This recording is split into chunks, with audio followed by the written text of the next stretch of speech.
后来探到疫情稳定，台南市政府劳工局决定8月2日要来举办今年第一场中型征才的活动，要提供超过1600个工作机会，帮大家来找头路。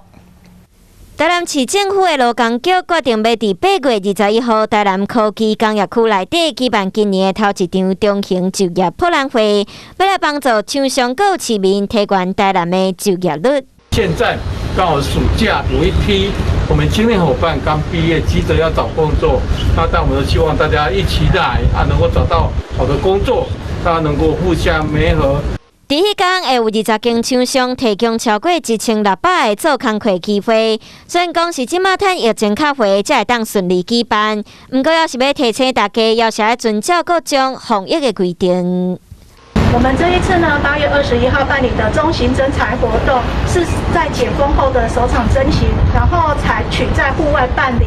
市府劳工局和厂商的合作，互市民朋友拢会当安心伫台南生活，共同为这个城市打拼。